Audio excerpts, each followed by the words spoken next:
I was 13 when I walked into a biker garage with a backpack full of broken plastic and one question I didn't know how else to ask. Can you fix it? Because it was all my little sister had left. What those men didn't know, what none of them could have guessed, was that the toy hadn't broken by accident. At home, silence had become normal, not the peaceful kind, the heavy kind that settles into the walls and tells you when not to breathe too loud. Fear kept my mother still, like moving the wrong way might make things worse. Going back to how things used to be wasn't an option anymore. Fixing the toy would turn out to be the easy part. The sound came first. A sharp crack, loud and sudden, like a gunshot. It made my heart slam so hard I thought it might jump out of my chest. I was sitting at the kitchen table, pretending to study algebra homework I'd finished over an hour earlier. Really, I was listening. Always listening. Tracking the edge creeping into my stepfather's voice from the living room. My sister Laura had been in the hallway, pushing her remote control car back and forth along the baseboard. She made quiet engine noises under her breath, barely louder than a whisper. It was the first sound she'd made all day that wasn't a one-word answer. Then the yelling started. I told you to keep that garbage out of the common areas.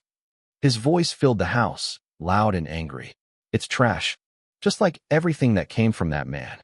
I was moving before my brain caught up, but it didn't matter. I wasn't fast enough. By the time I reached the hallway, his boot was already coming down. It crushed the plastic car like it was nothing. The body split apart, pieces shooting across the hardwood floor in every direction. Laura screamed. It wasn't just crying. It was raw, animal, the kind of sound she hadn't made since the funeral. It's junk anyway, my stepfather said, breathing hard, his face flushed red. About time someone threw it out. Your father's not coming back for it. That's when I saw my mom standing in the kitchen doorway. One hand pressed flat against the frame, like she needed it to stay upright. Her mouth opened, closed. I could see the apology forming before she said anything. I knew that look. The math happening behind her eyes. How mad is he? How much worse will this get if I speak?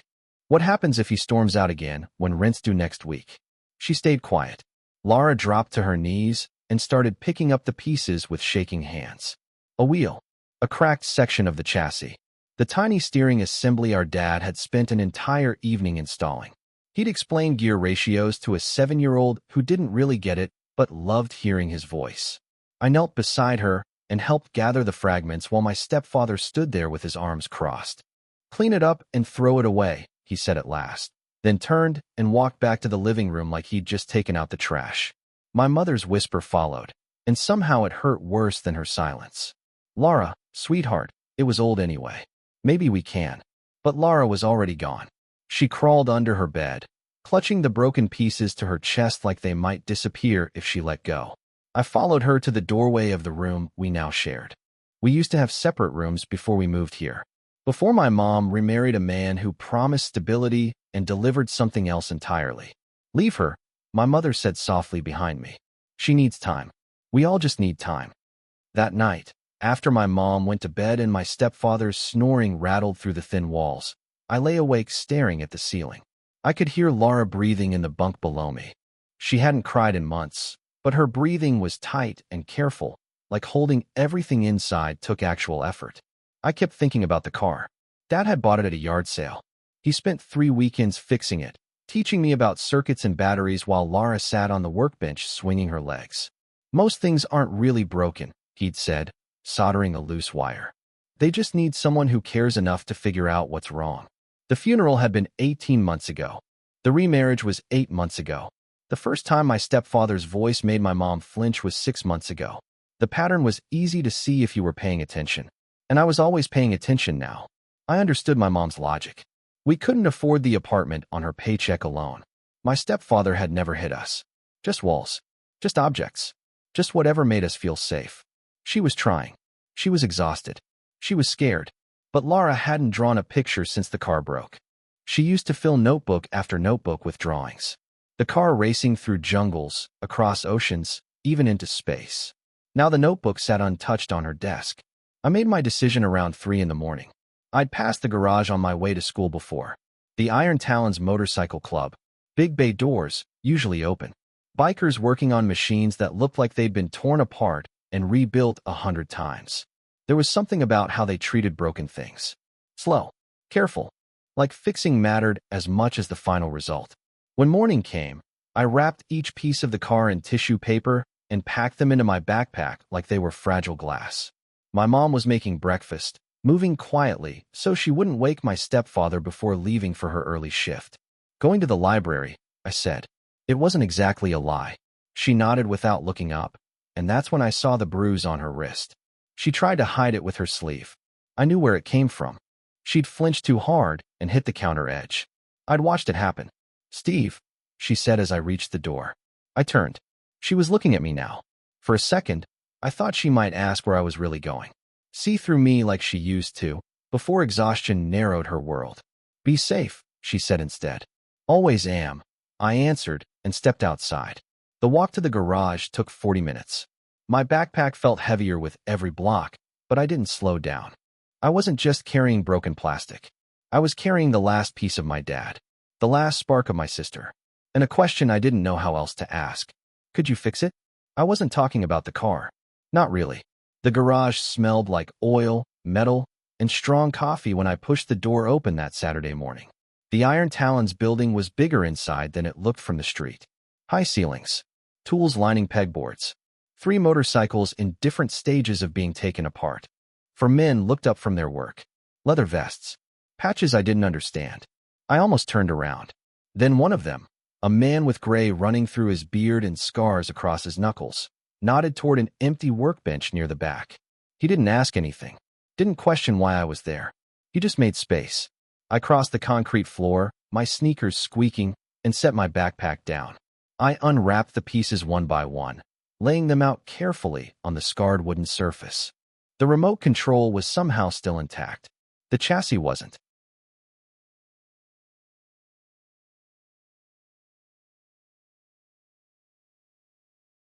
One wheel was bent. The other 3 were still straight. The tiny motor, somehow, had survived. What happened here? The bearded man had appeared beside me without a sound, crouching down so we were eye level. His voice was gravelly, worn by years, but there was nothing sharp in it. I kept my focus on the scattered parts. It broke. He studied me for a few seconds longer than most adults ever did.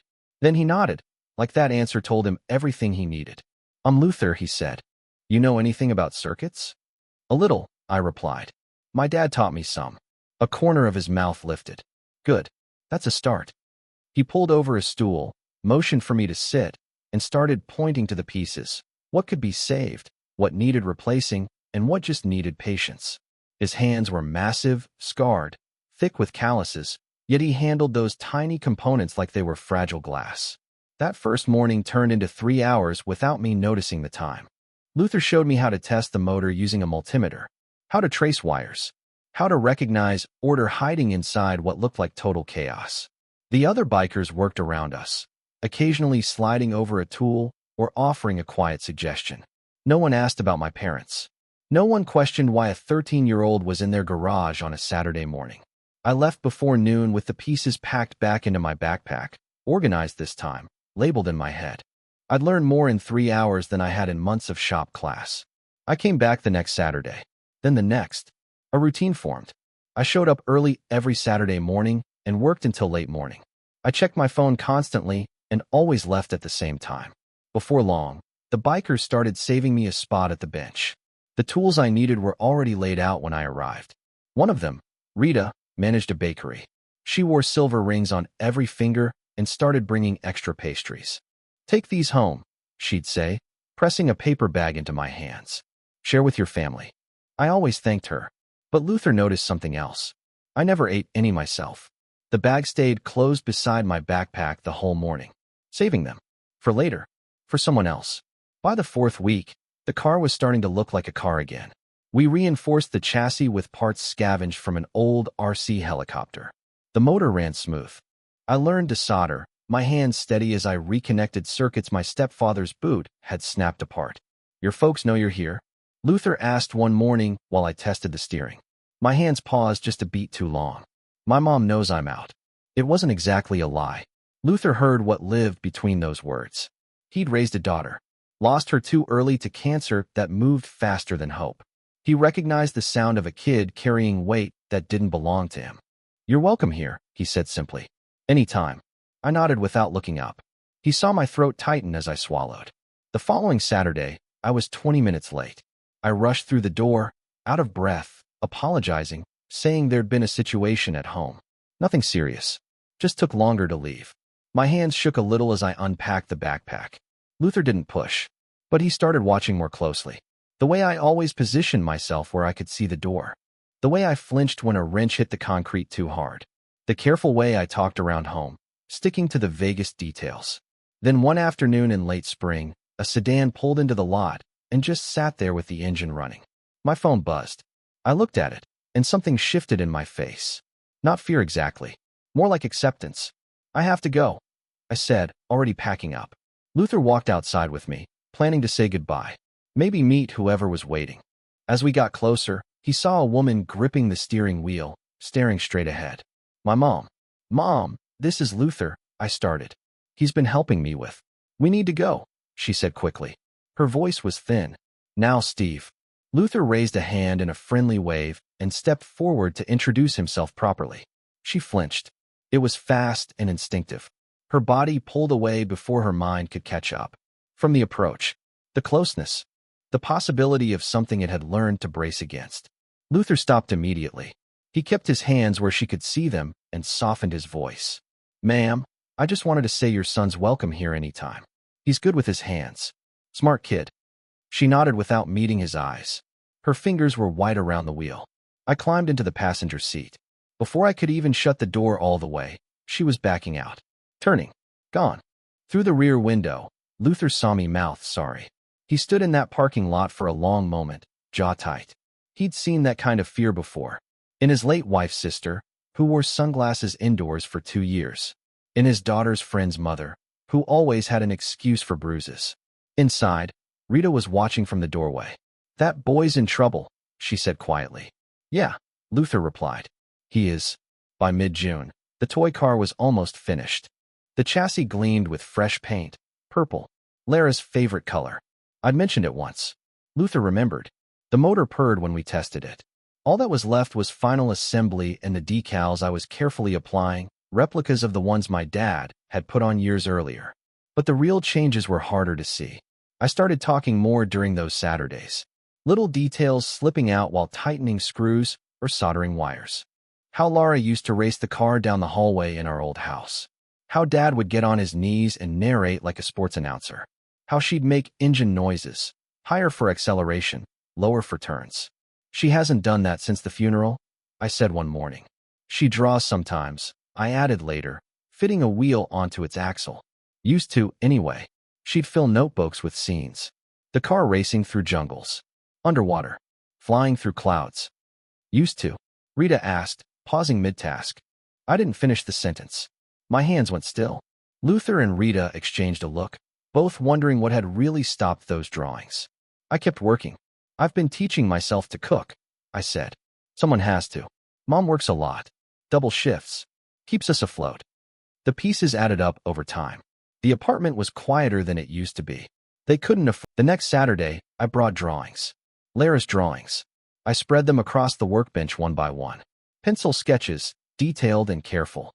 The remote control car racing through impossible places. Alien skies, flooded cities, twisted forests that didn't exist anywhere but in her head. I was proud of them. Rita leaned in closer. She'd taken child psychology classes years ago, back when she thought she might teach. She noticed something I hadn't. In every picture, the car was running from something. A dark shape looming in the background. Shadows with reaching hands. Storm clouds shaped like open mouths. Your sister drew all these? Rita asked gently. Yeah, I said. She's really good, right? She hasn't drawn anything new lately, I added. But I kept these. Rita nodded, took a few photos of the drawings with her phone, and told me they were beautiful. She helped me stack them carefully and slide them back into my backpack so they wouldn't bend. After I left, she made a call. It was to a school counselor she knew from the community center, Dr. Matthews. She specialized in childhood trauma. I'm not saying anything for sure, Rita told her. But there's a family that might need someone to check in. The kind that won't ask for help. Dr. Matthews listened, took notes, promised to move carefully. She already knew Lara. A quiet 10-year-old who moved through school hallways like she was trying not to take up space. A kid who hadn't spoken in class beyond the bare minimum since January. Back at the garage, Luther started keeping notes. Nothing official, just things he couldn't unsee anymore. Dates I arrived late with new bruises. Never on my face. Always where a shirt would hide them. Times I mentioned my mom not feeling well. Headaches that kept her in bed. The Saturday I showed up with red knuckles, and a weak story about catching my hand in a door. Meanwhile, at home, my stepfather started noticing. Not the library excuse that had worked for a while, but the grease under my fingernails. The smell of oil and metal on my clothes. The way I stood straighter now. Looked people in the eye instead of down at the floor. It happened on a Thursday night. I was washing dishes. My mom was folding laundry in the living room. Laura was supposed to be doing homework. My stepfather came home early. He walked straight up to me, grabbed my hand, and turned it over, staring at the stains that wouldn't wash off. "Where have you been going?" He kept his voice low. That was worse than yelling. "Library," I said. "Working on a project." "Don't lie to me." His grip tightened around my wrist. "Libraries don't leave grease stains." My mom appeared in the doorway. That familiar calculation flashed across her face. The risk assessment she'd been running for months. But something was different this time. I had changed. I was calmer, steadier, like I'd found something solid to stand on. And maybe seeing that in me reminded her of who she used to be. "Let him go," she said. Her voice shook, but the words didn't. He turned toward her, surprised. "What did you say?" I said let him go. She stepped forward and put herself between us. "Steve," she said, "take your sister to your room." She wasn't measuring consequences anymore. She was protecting her kids. My legs wouldn't move at first. I didn't know whether to obey or stay and shield her. "Now," she whispered. I took Lara's hand, and we went. From our room, we heard yelling. A door slamming. Then silence.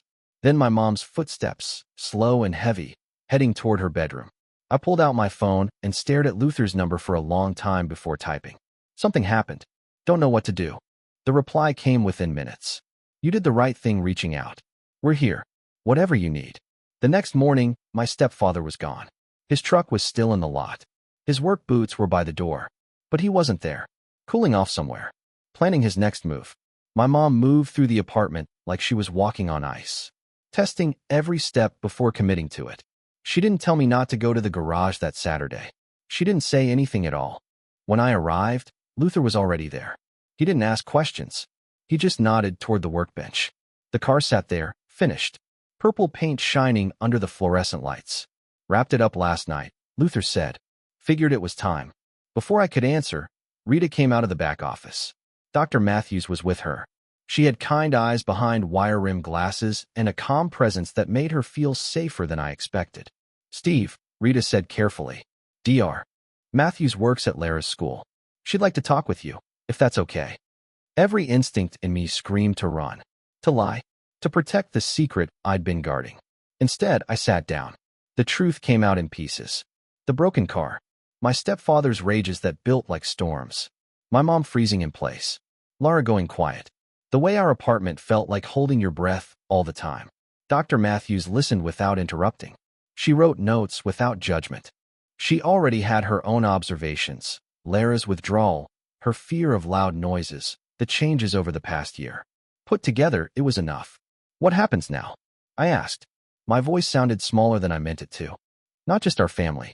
My mom started rebuilding herself too. Luther helped her find resources she didn't even know existed. Legal aid, support services, people whose job it was to help families like ours find steady ground again. Rita connected her with a job program that offered better pay and regular hours instead of constant double shifts. The Iron Talons never made a big deal out of any of it. But in their quiet, steady way, they became the safety net none of us realized we'd been missing. By late summer, Luther pulled me aside with an idea. "We're thinking about hosting something," he said. "Junior Driver's Day." I raised an eyebrow. "Kids from the youth shelter. Single-parent homes. Anywhere life's been rougher than it should be," he continued. "They'll build small electric cars from salvaged parts. Race them. Take home something they made with their own hands." I knew right away what he was really offering.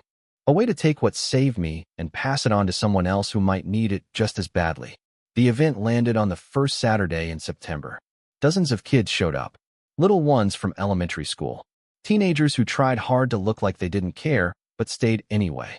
Each one was paired with a biker who taught them basic mechanics and let them get their hands dirty in the best possible way. Laura stood at my workbench, her rebuilt purple car held carefully in her hands. She watched younger kids struggle with wire strippers and screwdrivers. She'd been talking more lately. Not nonstop, but enough. She was drawing again too. And sometimes, when she thought no one was listening, she'd make those little engine noises under her breath. Want to help me show them how the steering works? I asked. She nodded. She set the car down and demonstrated the mechanism to a 7-year-old girl, explaining it slowly, patiently. I watched my sister teach someone else something I taught her. Watched her smile when the girl finally got it. Something loosened in my chest. Our mom sat along the wall in a folding chair, watching us move through the garage with a confidence she'd forgotten we had. She'd brought lemonade. Cookies she baked herself. Small things, but intentional. Luther had told her about a support group that met on Tuesday nights. She'd gone once. She planned to go again. As the afternoon sun slanted through the tall garage windows, Laura steered her purple car through an obstacle course the bikers had built from scrap wood and old tires. Her laughter echoed off the concrete walls. Real laughter. Unchecked. Free. The sound I'd been trying to remember. Luther caught my eye across the garage and gave a small nod. No words needed. We both knew what we'd built here had nothing to do with engines or circuits. Sometimes fixing broken things means teaching a kid that asking for help isn't weakness. Sometimes it means showing a mother that protection can look like a garage full of bikers who actually care. And sometimes it means a 13-year-old boy walking through a door with shattered pieces in his hands and trusting that someone on the other side will know what to do with them. I picked up a wrench, showed a 10-year-old how to tighten a bolt the right way, and smiled. Sometimes the bravest thing you can do is carry something broken to someone who knows how to help. My courage didn't just fix a toy. It helped rebuild my family's future. Have you ever had to be brave when the adults around you couldn't be? Share your thoughts below. And if this story moved you, subscribe to Embrace the Journey for more stories about ordinary people finding extraordinary strength. See you in the next one.